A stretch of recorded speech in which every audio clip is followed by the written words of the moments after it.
9월 24일 금요일 말씀 동무입니다. 에스겔 24장 1절부터 14절 말씀인데 문제를 제대로 알아야 답이 보입니다. 입니다. 이 가마 이야기가 나오는데요. 예루살렘을 가리켜서 피를 흘린 성읍 녹슨 가마라고 이야기를 합니다. 이것에 이제 빗대어 가지고 상징적으로 예루살렘이 얼마나 심각하게 타락하고 부패했는지를 이야기합니다. 연도를 기억했는데요. 아홉째 해 열째 달 열째 날에 하나님의 말씀이 임했다고 했습니다. 이 아홉째 해라는 것은 에스겔이 포로로 잡혀온 지 그 말이고요. 그렇게 되면 이제 포로된 지 9년 10월 10일이다 이런 말인데 실질적으로 이제 하면 589년 정도 됩니다. 12월 달 정도 되는데 이제 예루살렘이 이제 3년 포위됐다가 햇수로 3년 1년 6개월 정확히 포위됐다가 이제 망하는데 예루살렘이 포위되기 시작한 때입니다. 그러니까 이미 예루살렘에 이미 포로로 잡혀간 것이 있었고 이제 마지막 3차 포로가 남아있는 셈인 거죠. 그때 11장에 보면 거기에도 가마 이야기가 나옵니다. 그때 이제 예루살렘에 남아있던 사람들이 예루살렘을 가마라고 이야기하면서 자기들은 좋은 고기다 이렇게 말했습니다. 그리고 포로로 잡혀간 사람들은 좋지 않은 고기다. 가마솥에는 좋은 고기를 삶지 나쁜 고기를 삶지 않는다는 거죠. 그래서 예루살렘이라는 가마솥에 자기들이 남아있기 때문에 자기는 좋은 고기, 포로로 잡혀간 사람들은 나쁜 고기 이렇게 말했습니다. 그러니까 이들이 이제 잘못 생각하는 거죠. 저들이 죄가 많고 우린 죄가 없다. 쟤들은 나쁘고 우린 좋은 사람이다. 저들보다는 우리가 낫다. 이렇게 이제 생각을 하고 있는 겁니다. 그때는 이제 남아있는 사람들이 있기 때문에 골라서 잡아갔죠. 골라 잡아갔는데 오늘 말씀에는 뭐라 그랬냐면은 다시 가마 이야기를 하면서 그 속에 녹이 안 없어졌다는 거예요. 녹이 없어지지 않았는데 어떻게 되냐면 제비 뽑을 것도 없이 그 덩이를 하나하나 끊을지어다. 그러니까 제비를 골라서 이제 가져가는 것이 아니고 아예 하나씩 전부 다. 그러니까 처음에는 2차 포로로 잡혀갈 때는 이제 골라서 잡아갔는데 이제 마지막 멸망이 다가오고 있는 이때는 고르지 않고 다 잡아간다. 네, 이런 말씀입니다.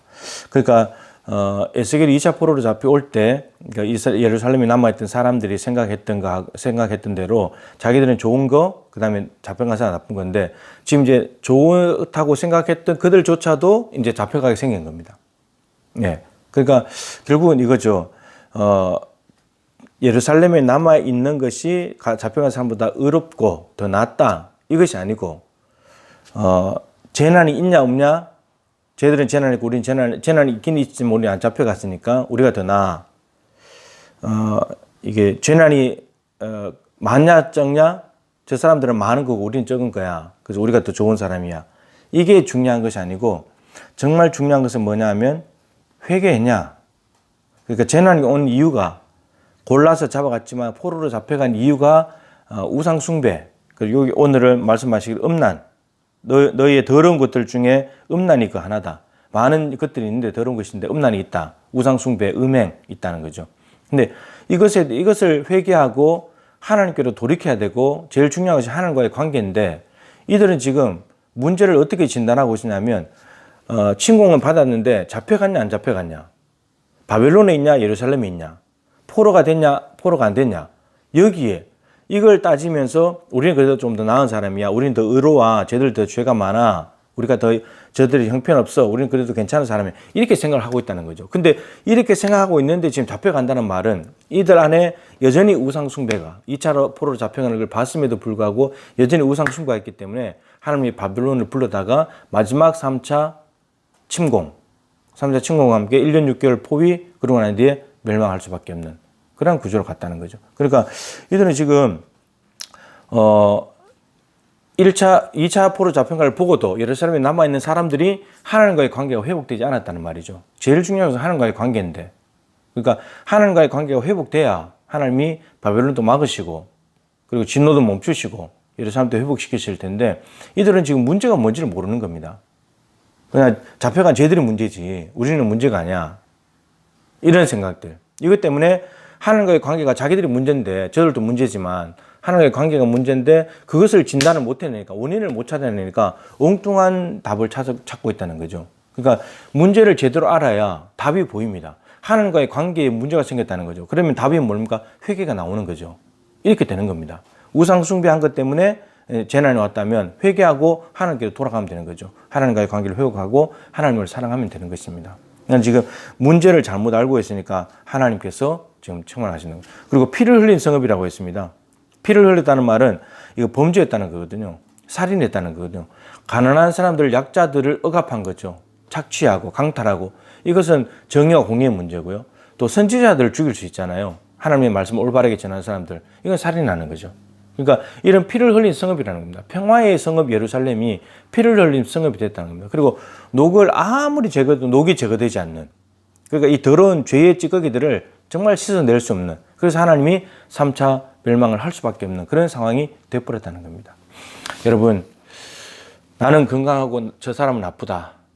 저 사람은 못 살고 나는 잘 산다. 코로나 시대에 저 사람은 힘들고 나는 덜 힘들다. 얘기해서 나는 옳은 사람이다. 나는 의롭다. 이런 심각한 착각입니다. 그렇지 않습니다. 그것이 중요한 것이 아니고 내가 하나님과의 관계가 올바르게 되어 있냐, 이게 중요합니다. 아프더라도 힘들더라도 하나님 관계가 올바르게 되어 있으면 저게 옳은 겁니다. 내가 괜찮아도 건강해도 하나님과 관계가 올바르게 되어 있지 않다면 내가 잘못된 거죠. 우리는 심각한 착각 속에 빠질 수 있습니다.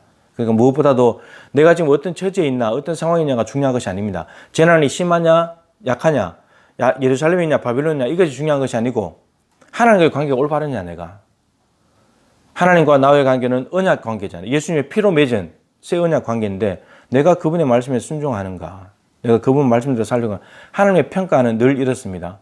우리가 주의 이름을 얼마나 열심히 부르냐, 선지자 노릇하냐, 주의 이름을 부르지 귀신 쫓아내고 권능을 행하냐, 이걸 보는 것이 아니고 우리의 선행 공로를 보는 것이 아니고 하나님의 말씀대로 살았냐, 아버지의 뜻대로 살았냐, 이것이 늘 평가 기준입니다. 하나님 앞에서 늘 좋은 평가를 받고 좋은 관계를 맺으려면 그분의 말씀에 순종하는 것, 그것만이 우리 하나님과의 관계를 회복시키고 하나님과의 관계를 깊게 만들고 우리를 성화시키고 더욱더 하나님의 형상을 닮아가는 사람이 되는 겁니다. 여러분, 문제를 제대로 알아야 답이 보입니다.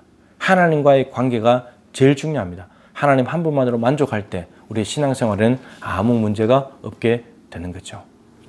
하나님 아버지, 예루살렘 남유다 백성들이 바빌론 포로로 잡혀가는 상황 속에서 문제를 잘못 짚었습니다. 잡혀간 사람들은 나쁜 사람들이고 그래도 우리는 좀 더 의롭고 괜찮은 사람이야 이렇게 생각했는데, 근데 다시 한번 예루살렘 공격이 왔습니다. 이들이 하나님과의 관계가 회복되지 않았기 때문입니다. 여전히 우상 숭배하고 피를 흘렸기 때문입니다. 살인했기 때문입니다. 범죄하면서 하나님 말씀에서 벗어나면서 자기들은 살 거라고 생각했습니다. 근데 하나님은 저들을 심판하셨습니다. 하나님과의 관계가 제일 중요하다는 사실을 다시 발견합니다. 하나님 말씀대로 사는 은혜를 베풀어 주시고 살고자 하는 의지를 주시고 성령님 도와주셔서 말씀대로 살아감으로 말미암아서 하나님의 심판 앞에 서는 것이 아니라 하나님의 칭찬받게 하시고 하나님께 영광 올려드리고 날마다 거룩하게 변화되어져 가며 예수님 닮아가는 삶을 살게 하여 주시옵소서. 예수님의 귀하신 이름으로 기도드립니다. 아멘. 오늘도 여러분 기도로 말씀 순종으로 승리하시길 축복합니다.